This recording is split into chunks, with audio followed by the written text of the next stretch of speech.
Ciao ragazzi, my name is Fortune and welcome to Fortune Treks. So today I'll be talking about some of my experiences when I first moved to Brazil, the culture shocks I had, at least 4 of them. And I also want to put it out there that because I live in Sao Paulo, some of my experiences may be different from people who live in other parts of Brazil because Brazil is a very big country with different cultures. So when I first moved to Brazil, my very first culture shock was food. So in Nigeria, we have white rice and stew, or some people make sauce, or our, jollof rice.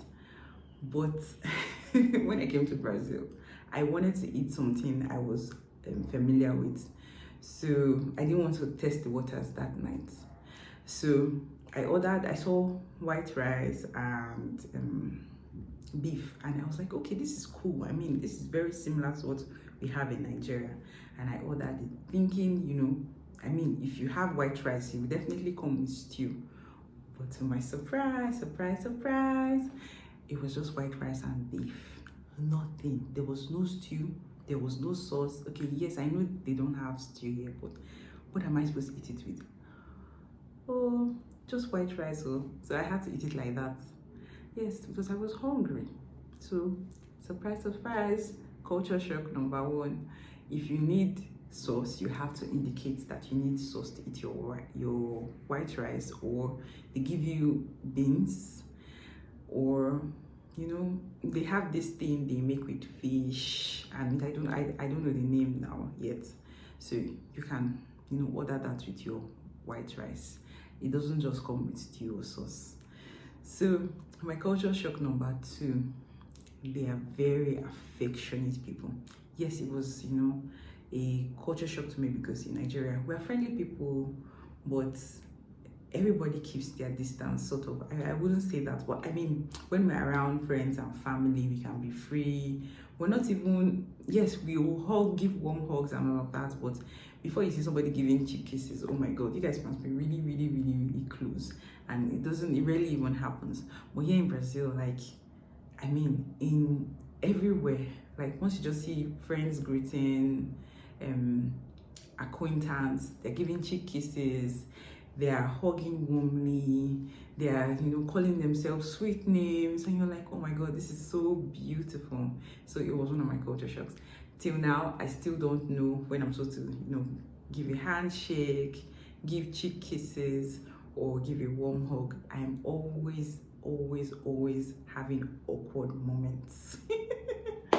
So my culture shock number 3, yes. So my culture shock number 3 is the language. Yes, I didn't do my I actually did research, and I knew it was Portuguese. And then on the internet they said that Portuguese is very similar to Spanish. Yes, it is, but they have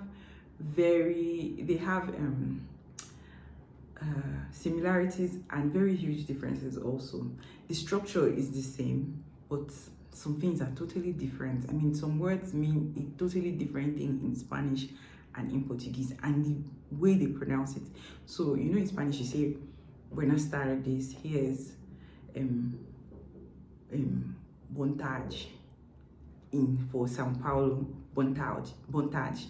So it was just I had to start learning. I'm still learning Portuguese. You have to start learning because that was a culture shock for me. And if you think that if you come here, you meet a lot of Spanish speakers because Brazil is surrounded by Spanish-speaking countries, please have another think, because not many people speak Spanish. Maybe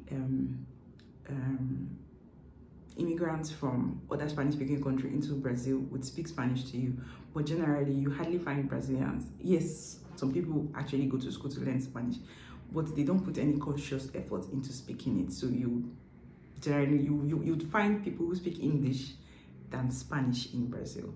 So that's one thing. Learn the BRS A1 Portuguese, Brazilian Portuguese you can before coming to Brazil. It will save you a lot.